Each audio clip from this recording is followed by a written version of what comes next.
Hello everyone, welcome back to our YouTube channel. આજે હું તમારા માટે મેથીના ક્રિસ્પી ગોટાની રેસીપી લઈને આવેલી છું. તો ચાલો આપણી રેસીપી સ્ટાર્ટ કરીએ. મેં અહીંયા આગળ મોટા 2 બાઉલ જેટલો ચણાનો લોટ લઈ લીધો છે. ચણાના આટલા લોટમાંથી તમે 3 થી 4 જણાને સર્વ કરી શકો એટલા ગોટા તૈયાર થઈને રેડી થાય છે. તો આપણી આગળની પ્રોસેસ આપણે જોઈ લઈએ. અહીંયા ચણાના લોટની અંદર જ મેં ઝીણી સમારેલી કોથમીર અને ઝીણી સમારેલી મેથી ધોઈને પછી એડ કરી દીધી છે. મેથીના ગોટા બનાવો છો તેની અંદર મેથી અને કોથમીર એનું પ્રમાણ વધારે હોય છે. તો તમે જોઈ શકો છો કે મેં અહીંયા આગળ બંનેને ઝીણી સમારીને પછી એડ કરી દીધી છે. હવે આપણે તેની અંદર મસાલા કરવાના છે, પણ એ પહેલાં આપણે આને સારી રીતે મિક્સ કરી લઈએ. હવે અહીંયા આગળ જ્યારે પણ તમે મેથી, ધાણા અને ચણાના લોટને એડ કરો છો તેની અંદર જ્યારે તમે પાણી એડ કરો છો તો એ આપણે બધું જ પાણી એકસાથે એડ નથી કરવાનું. આપણે અહીંયા આગળ ધીમે ધીમે કરીને પાણીને એડ કરતા જવાનું છે. અહીંયા તમે અગર બધું જ પાણી એકસાથે એડ કરી દેશો તો તમારું બેટર થોડું ઢીલું પણ થઈ જાય અને એમાં ગઠ્ઠા પણ પડી જવાનું પેલું રહેતું હોય છે. તો અહીંયા આગળ હું તમને સજેસ્ટ કરું છું કે તમે અહીંયા આગળ પાણી જરૂરિયાત પ્રમાણે ધીમે ધીમે કરીને એડ કરજો અને આવી રીતે એને મિક્સ કરતા જજો. હવે અહીંયા આગળ મારો બધો જ ચણાના લોટની અંદર હવે આપણે મસાલા કરવાના સ્ટાર્ટ કરવાના છે. તો અહીંયા આગળ મેં 2 ચમચી જેટલા આખા ધાણાને થોડા વાટીને એની અંદર લીધા છે. પછી 1 ચમચી ધાણા જીરું, 1 ચમચી હળદર પાવડર, સ્વાદ પ્રમાણે અહીંયા આપણે મીઠું લઈ લેવાનું છે, જે તમે તમારા ટેસ્ટ પ્રમાણે ઓછું વધારે કરી શકો છો. મેં અહીંયા 2 ચમચી જેટલા મીઠાનો યુઝ કર્યો છે. પછી તેની અંદર જ મેં અહીંયા આગળ 3 મોટી ચમચી જેટલી ખાંડ એડ કરીએ છીએ. મેથીના ગોટાની અંદર ગળપણ અને ખટાશ એ બંનેનું પ્રમાણ થોડું વધારે હોય છે, જેનાથી એ ટેસ્ટમાં ખૂબ જ સરસ લાગે છે. હવે અહીંયા આગળ જ પછી મેં ½ ટેબલ સ્પૂન જેટલો ગરમ મસાલો યુઝ કર્યો છે. અહીંયા આગળ લીંબુના ફૂલનો યુઝ કરવાનો છે, અને જો તમારી પાસે લીંબુના ફૂલ ન હોય તો તમે 1.5 ચમચી જેટલા લીંબુનો રસ પણ એડ કરી શકો છો. પણ લીંબુના ફૂલથી એનો ટેસ્ટ ખૂબ જ સરસ આવે છે, એટલે મેં લીંબુના ફૂલ યુઝ કર્યા છે. પછી 2 મોટી ચમચી જેટલા આદુ મરચાંની પેસ્ટ મેં લીધી છે. અહીંયા આગળ આદુ મરચાં તમે તમારા સ્વાદ પ્રમાણે ઓછા વધાર કરી શકો છો. અને પછી આ બધી જ વસ્તુઓને આપણે સારી રીતે મિક્સ કરી લેવાની છે.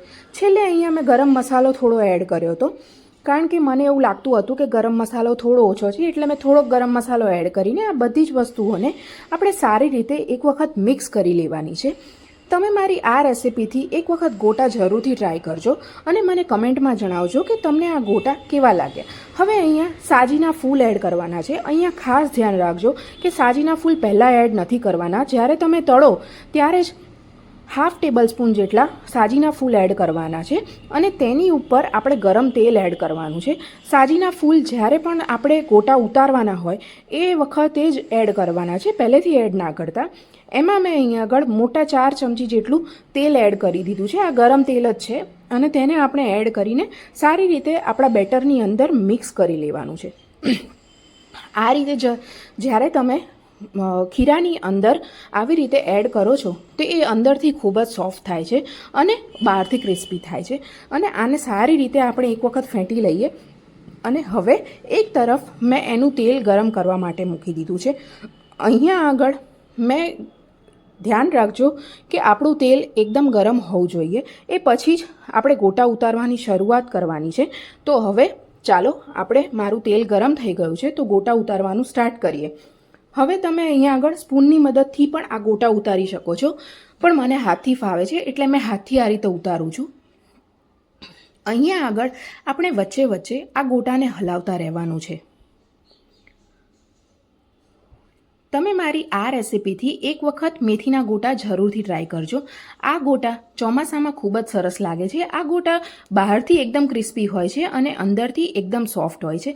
તો તમે મારી આ રેસિપીથી આ ગોટા એકવાર ટ્રાય કરો અને મને કમેન્ટમાં તમારા રિવ્યૂઝ જણાવજો કે તમને મારા આ ગોટા કેવા લાગ્યા. અને હા, કમેન્ટમાં તમે મને જણાવજો કે તમે હવે કઈ રેસિપી તમારે જોવી છે, તો હું તમારા માટે એ રેસિપી લઈને આવીશ. અહીંયા જ્યાં સુધી આપણા ગોટા ગોલ્ડન બ્રાઉન ના થાય ત્યાં સુધી આપણે એને અંદર તેલની અંદર જ થવા દેવાના છે. અહીંયા ગેસની ફ્લેમ તમારે હાઈ નથી કરવાની, મીડિયમ ફ્લેમ ઉપર જ તમારે એ ગોટા થવા દેવાના છે. કારણ કે જ્યારે તમે ફ્લેમ હાઈ કરી દો છો તો એ બહારથી ગોલ્ડન થઈ જાય છે બ્રાઉન જેવા, પણ અંદરથી એ કાચા રહી જાય છે. એટલે આપણે એને મીડિયમ ફ્લેમ ઉપર જ ધીમે ધીમે થવા દેવાના છે.